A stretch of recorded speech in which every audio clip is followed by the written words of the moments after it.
Yo, what's going on? Hey, good afternoon, everybody. I am so excited. This is K Rev, and we are here on today's episode on Kouch. Listen, it is Thursday. Thursday. The date is May 20th. You know what? I am so thankful. Some people call it a cliche, thankful Thursday, but you know what? Listen, the news that I got today. Listen, I am overjoyed and I'm overly thankful. God is so good.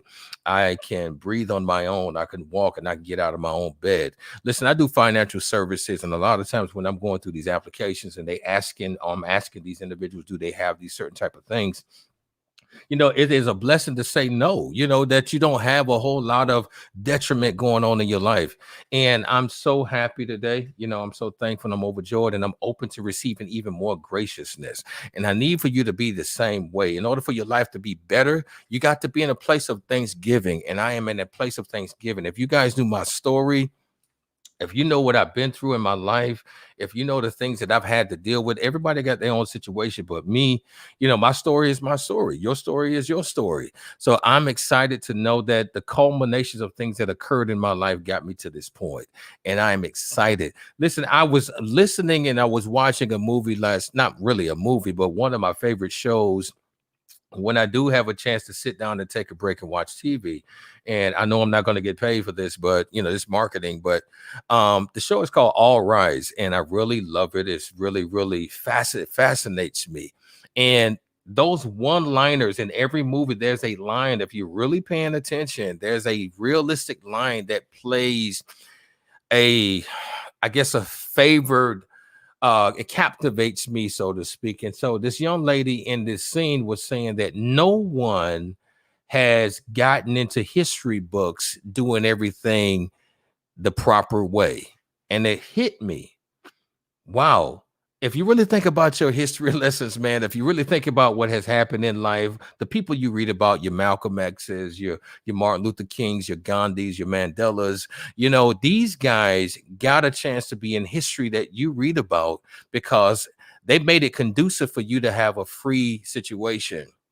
So, but they didn't do everything systematically. They didn't do everything the proper way, man. They had to disrupt. Like, shouts out to Nick King. We had a great interview yesterday. Young man, he's in first African American to be in the cereal game, 150-year-old tradition that he's disrupting the platform. And in order for you to be a better individual in life, you got to know how to disrupt. You got to disrupt. That's why we worship and have a conversation about Jesus. Why? Because he was not afraid to disrupt the traditional situation. So that's what you got to do in your life. You can't be afraid to disrupt. You can't be afraid to disrupt. That's why you have a car. That's why you're using a cell phone. That's why you're using Spotify instead of a regular CD player. That's why you have, TV, smart televisions, because they was not afraid to disrupt the status quo. So right now, today on the couch, I got my awesome, infamous Mr. Pierre Quinn, and we're going to be talking about the art of leadership. Man, this guy is amazing. I'm appreciative of how I met him, and I'm thankful on how I'm connecting with him, and we're going further and further in conversation. So you get a chance we'll open the door of conversation with him right now, but you'll get a chance to follow him, connect with him on your own personal time. So, the Kouch, we are a platform that is available to help its audience to expand their minds. We're here to help you realize that you have the permission to live a greater life. So don't allow yourself to be halted because of what it looks like around you. Your current reality is not your forever reality. You have to make a decision. If you want more, what got you to where you are is the decision you made yesterday. So to have a better life, make better decisions today. So that's why we have the people that we have on our couch and in our platform, is because they're here to help regulate that thought process. So listen, we'll be bringing on right after my awesome theme music. We're going to be bringing on Mr. Pierre Quinn so we can talk a little bit about leadership. It's all happening here on the couch. K's Couch.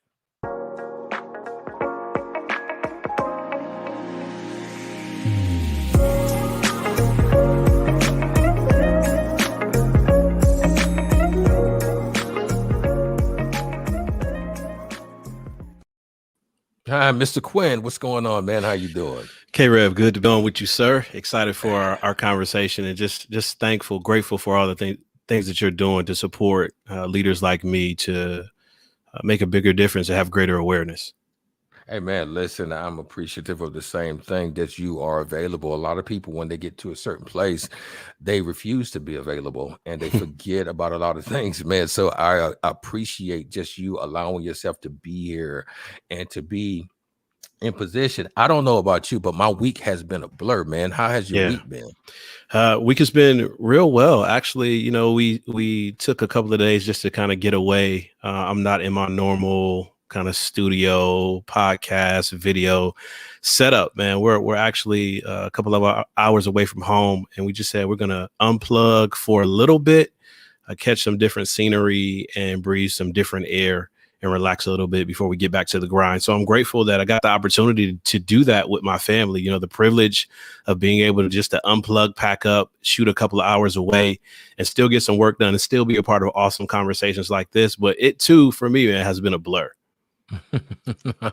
Man, I get it, man. I'm glad that but you're here though. And again, I'm glad that you are available. Man, it's just interesting on how life can be a lot of times. And it's interesting on how the turn of events really can really shake those Mm-hmm. who say they're strong, but me understanding that, a diamond is not made just in appearance. You have to create it. Gold is not made just in appearance. You have to melt it in order Mm-hmm. to how you want it to be formulated. So my man, the place of comfort doesn't create the man and the strength. You got to go No. through something to be there, bro. And Yeah, so absolutely. I'm excited to talk to a real leader today. I'm excited to talk to somebody, man, that has been through it, man. And I want to get down to it, man, because Kouch, we're here to drop the nuggets. We're here for like break time situations. And, time is money for you. Business is Yeah. business for you. But you're showing us that you can be touchable, but also at the same time, I got to get to going. So thank you for spending the time with me today, man. And just to kind of get in real quick, just tell us Yeah. about Pierre Quinn. You know what I'm saying? What do you represent? Tell us who you are and what you represent, Pierre. Yeah, man, that's such an awesome question. And usually, when we have conversations like this and someone says that's an awesome question, they're using that to get that 3 to 4 seconds just to kind of think through and process. Right. So for Right. me, for me, man, it's really, I represent, you know, young kids growing up who it was clear to their community had a gift, had a talent, had a skill, had an ability, had something unique about them. But at the time, the community didn't really know what to do with that thing. So you would Mhm. hear things like, oh, you're going to be a great leader one day. You're going to do great things one day. You're going to be successful one day. But there Mhm. was never a clear blueprint or framework. There were never clear mentors that aligned with the giftedness or calling or talent that you had. And there are some of us who had to scrap some things together along the way, create our own playbook, create our own manual, learn some lessons, and then actually leverage the giftedness that was in us that was recognized at a young age. But now you get to a point where you actually know what to do with it now. So I represent that class of individuals who something was there in the beginning. It wasn't clear what to do with this thing. But after a while, it became really clear, and the world is different now. Man, I love that, man. Really, I really, really love that, man. Just for your awareness of knowing what you represent. A Yeah. lot of people, you ask them that question, they don't know. I was listening to Earl Nightingale, man, a Hmm. few days ago, and it's a little segment on YouTube. It's kind of gone viral for over years and years now. The greatest secret. A lot of people don't know why they do certain things. And Yeah. it's very imperative to know if you're going to call yourself a leader, you're going to be a CEO, you're going to position yourself to be of some level of influence. You got Hmm. to know your reasons why. Yeah. There's no time Yeah. now for, just looking the part. You got to not be the part. You got to be the man. And Hmm. so I can appreciate the fact that you are very aware of what you represent. And not too many of us know. Not too many people out here know what they represent. So that's why you have so many people that are lost, so many people that don't know where to go.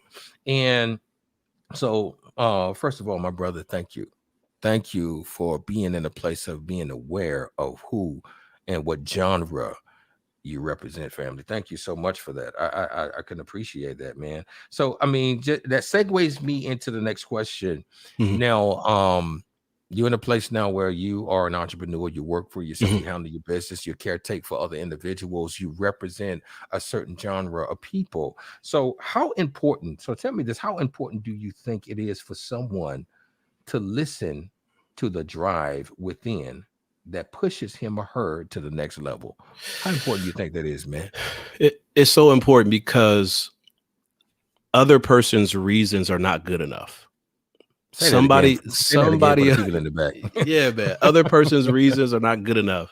Somebody else's reason for your life, somebody else's position statement for you is never Mhm. good enough. So, black kid growing up in inner city environment, 30 minutes north of Detroit in a city called Yep. Pontiac, Michigan, a I know church kid, exactly what it is. like through and through church kid, right? So a lot of times I Mhm. went to church not because I wanted to, but because my grandmother had this thing, like if you didn't go to church with her on Saturday, like don't try to come Mm. over and eat afterwards. Like it's not like, and she would always do it, big most Saturday mornings and afternoons when we got together after church. So that was a big kind of motivator for me in my spiritual journey. I was doing church related things, speaking in church, sermons, speeches, the whole life because my grandmother wanted me to. And then it got to a place where, and as far as oratory skills and presentations and even comedy, some of those things, I was doing it because my family thought it was funny. It would diffuse a situation or some affirmation would come along with doing those specific things. And then in college, wanting to do certain things because my professor said, this is what I need you to do. And then I hit a Mhm. point in life where I was just like, I'm tired. I'm tired of all of these other people's reasons. So Mhm. my grandmother had passed, going through some turbulent years as a teenager, not seeing eye to eye with my parents and just all of this stuff. And I remember, man, I dropped out of school after my sophomore year Mhm. and I was moving away to Atlanta. That's a whole nother Mm. podcast. That's a mini series in that piece, right? So we're getting Gotcha. ready to go to Atlanta. My buddies and I just packed up, got a U-Haul. Just, we just literally made it happen. And I remember Wow. having a conversation, an argument with my dad the day of leaving. And my Wow. uncle was there too. My uncle was like, said to my dad, you just got to let him go. He's going to have to figure it out on his own. And Right. I will never forget my dad saying this to me. We're having a conversation back and forth. And I said, just kind of blurted out, at 19, 20 years old, I was like, what do you want from me? What do you Mm. want from me? And he put his Gotcha. head down and he said, son, that's not the real question.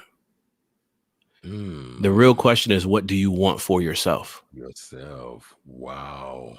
And man, Wow. it took me about a year to answer that question. But ever since then, man, it's really been an internal motivation, internal drive.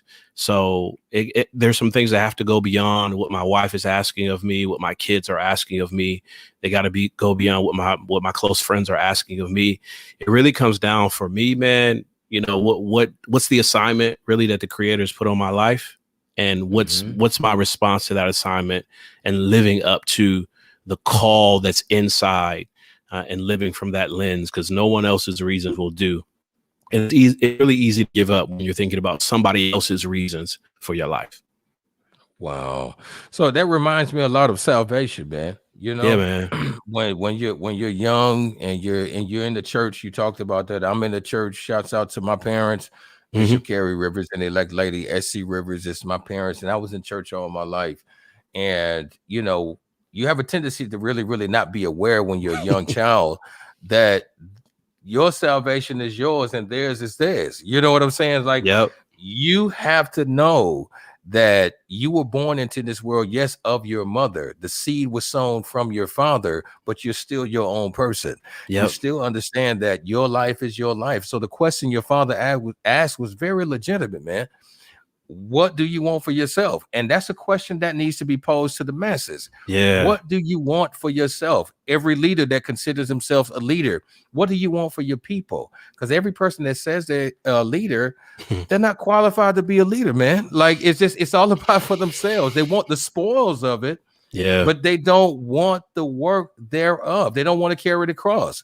You don't want that. So my deal is, my friend, Your dad, I mean, I don't know what the situation was at the time, but the question was very legitimate. And it seems to me at this point that you've answered it because you're very equipped to lead leaders now. And that segue me into the next situation, man. Number one, I know this is not really on the question. So how does it feel now to be a leader's leader, family? Tell me about that. You know, there's some memories I have going back, and because of different situations that we go through in our families, with school, in different areas where we're attempting to find ourselves, more or less, there are times where, man, I've just been guilty of hiding, like Okay. hiding the gift, pulling back, not speaking up, not giving a perspective, or really where I was coming from. And now you're in a space where it's one thing to lead a team. It's one thing to lead an organization.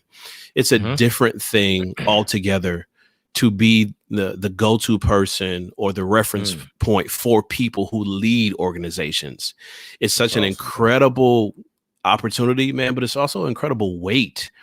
And when I think back on the choices that I made earlier on, and even some of the choices that I've made in more contemporary choices, man, I'm just grateful. I'm grateful that this kid, this inner city kid, this inner city private school going, funny looking haircut at times, knowing more words, knowing how to pronounce more words than he actually knew the definition to.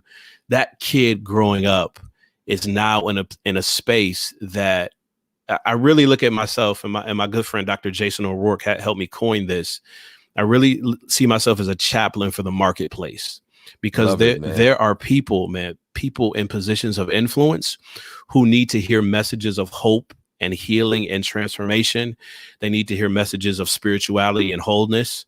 And it's not going to come through in the context of a sermon or a Bible study, but being able to be with them as they lead their organizations through triumph and tragedy is a responsibility I don't take lightly.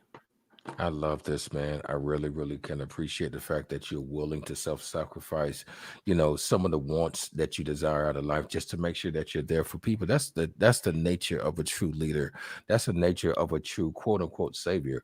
You're positioning yourself to where that too many people don't have to bump their head too tough, to get to the level that they need to be in, man. And so you're really mirroring the image and the teachings of what Jesus inscripted. That's what he wanted in a commission from this genre, from this place, Lord. So that's why he came, to show who you are. And that's what you do.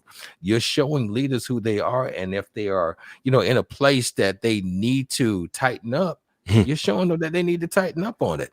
But and I also can bet what I have, that in your conversation with these leaders, that conviction comes to you.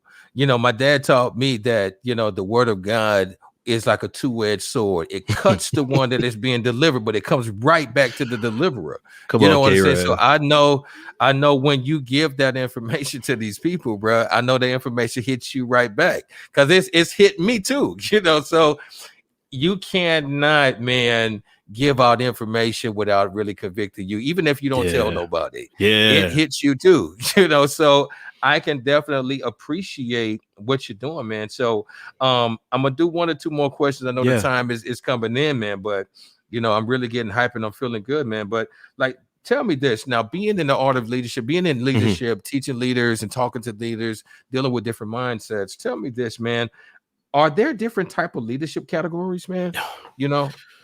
And if so, kind of hit on one or two, just kind of let me know. Yeah. So that question is so loaded, because leadership has been dissected in every form, in every fashion, and there's so many different ways to categorize and segment leaders. I'll come at it from this perspective. When you look at behavioral and communication styles, and I'm getting ready actually to work with one of my clients tomorrow on this, so it's kind of at the top of my mind. When you look at behavior, communication styles, preferences of interaction, people typically fall in one of four categories. There is the leader that is all about results. They're all about taking charge, making things happen, making sure you have a preferred outcome.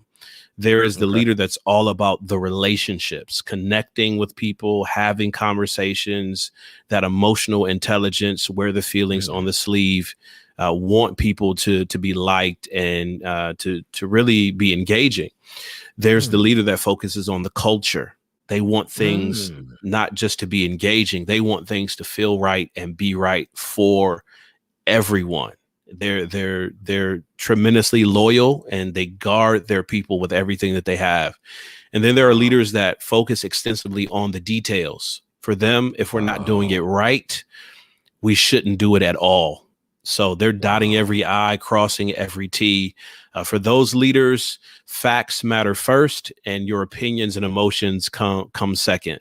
We found, after looking at these 4 distinctives or 4 behavioral styles, that the best leaders know the areas in which they struggle. They know the areas which are considered strengths, and they demonstrate a combination of all 4 perspectives to be effective leaders. So they really read the room, as it were, of their leadership context. When I step into the situation, is it one in which I need to take charge? Do I need to better connect?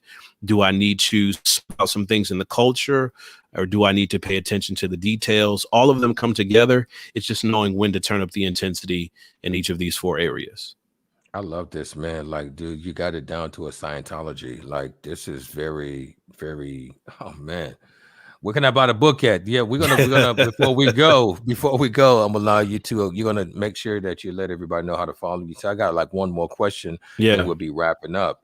But again, Pierre, thank you so much just for being available. Not too many people hear this, but I'm gonna tell you, thank you for the circumstances that you went through to get to where you are. Because it took you to go through that to be here. You know what I'm saying? So thank you. I mean, I know it was hard at the time, but to get you where you are, to teach, to lead, to have conversation, to protect, to enlighten, you had to deal with that heat. In order to have the greatest gourmet meal, it has to go through heat and preparation. So your preparation and your heat, family, that you had to go through to get here, thank you. I appreciate the creator for preparing you in such a way. He's not done yet, man.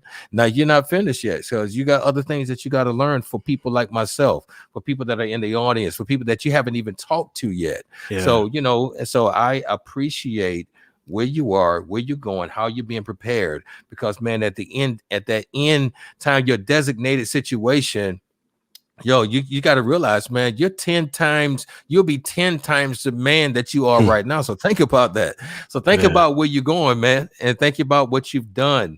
So I appreciate you for that. So let me not get too much on a tangent. My other question, my last question, my man, is what type of mindset one must have in order to maintain an exceptional level of influence? What kind of mindset do I have to have, family?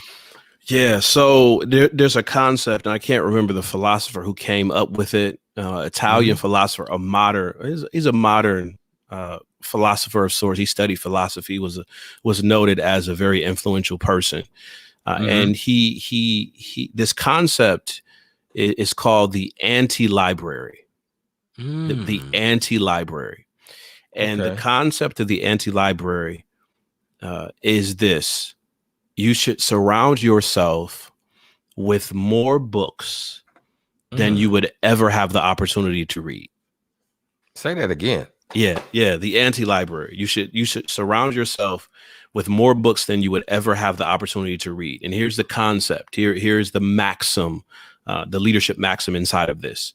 So the individual who came up with this really had an amazing thing, 2 libraries, in personal libraries, more books than he could ever read. And they would ask him, why do you have so many books? Like you're never going to read all of these books. And it's because, he said, 1, it keeps you humble. It keeps you humble because you recognize that there are more things to learn than you understand. Love it. So no matter how much you feel like you're at the top of your game, you look at all of these books, all of these creative works, and you realize that there's more out there to learn, and it keeps you humble. The other part is that it keeps you hungry. because Mm. there are more things to learn than you have learned Oh, up to this point. And you look that's at all of good. those creative works and you see there is something else out there for me to learn, and I have to go after it. I have to pursue it with reckless abandon. So, in order to have tremendous impact as leaders of all levels, you got to stay Mm. humble, because there's Wow. always someone out there who knows a little bit more than you do, or knows something in a totally different area of emphasis. And you also have to stay hungry, always stay Mm. teachable, always stay learning, always stay in pursuit of what's next. And as leaders stay humble and as they stay hungry, they'll continue to succeed. Man, I love it, man. That reminds me of Henry Ford. Wasn't the smartest man in the room, but he was smart enough to have great people around him. That's Yeah. why you drive. That's why people are driving Ford cars right Yes, now. sir. It Yeah. it always it's very important, man. You don't have to be the smartest person in the room, and if you are the smartest person in the room, I've heard that you're in the wrong room, man. So you always want to be in a Yeah. place which you can gravitate. Only a fool thinks he knows everything. Yeah. And so Yeah. you always are learning. You can learn from a baby. You can learn from revelation that you have just walking out your front door. So never allow yourself to blockade the thought process of accepting new information. That's where the issue comes in. Hmm. That's when you stunt your growth mentally, spiritually, and emotionally. Stop allowing yourself to be hindered in that way, man. So listen, I call you my family. Listen, Yes, sir. Pierre, I thank you so much, man, for just really spending time on the couch, and we're having a conversation, man, about the art of leadership, man. So before we go, just kind of let us know, how can we follow you? Where Yeah. can we get and mention to us? I think you kind of shared with me before that you have a book, man. Yeah. Kind of say that to us a bit, and how can we purchase and what we need to do to contact you, man. Yeah, so the best place to find out more about the books that I've written on leadership are really is Amazon. Uh, Okay. Amazon wrote two books. If you type in Pierre Quinn, you'll see it. But one book is called Leading While Green, and Mm, how emerging leaders can ripen into effective leaders. You just got to remember leading while green. And the second mm, book is Leading While Scared, how to find the courage to mm. keep going. So Leading While Green, Leading While Scared. You can check those out on Amazon. We can hang out on IG at Pierre Quinn, Twitter at Pierre Quinn, LinkedIn. Pierre Quinn. It's like only a few of us out there. And, you see my face. So Got that's you. it. That's a great place to catch me. If you're on Facebook, I know some people still are. So if you go to facebook.com and you put in Pierre Teaches Leaders, you'll see my Facebook page. And if you can't remember any of that, pierrecquinn.com, pierrecquinn.com, and we'll be sure Got to you. get connected. Listen, Pierre, again, it's just been such an awesome pleasure in having you here today. Like I said, not too many leaders allow themselves to be available, but as a leader who teaches leaders, thank you for being available, even out with the family in a different situation. You take the time to just really chill out with us for a few minutes. Listen, man, that says a lot about your character. That says a lot about your selflessness, that you are willing to give yourself to people in spite of what's going on, man. So I appreciate you and I thank you and I honor you. I pray for you. I pray the blessings of success over your life. And I desire you to have 24 times more than you have right now. And just keep on doing what it is you're doing. Position yourself and posture yourself even the more, because God had a lot for you, man. So don't give up, regardless. So sometimes leaders need somebody to talk to. I'm Yeah. not saying that I'm the best person to talk to, but what I am telling you is that I have an open door, man, and I want the best for you in life, man. And so those who tune into Cage Couch today, thank you so much. Cage Couch, as you know how I live, you love life and live love. You only got one. And I want you to enjoy yourself, have fun. We got a big week. I'm so thankful today. We'll be having a big week next week. I'll be letting you guys know what's going on. So reach out, subscribe to the page, Kerry Rivers. You'll see me on YouTube. Subscribe to the page, like and follow me on Facebook, on Instagram, K Rivers Third, Twitter.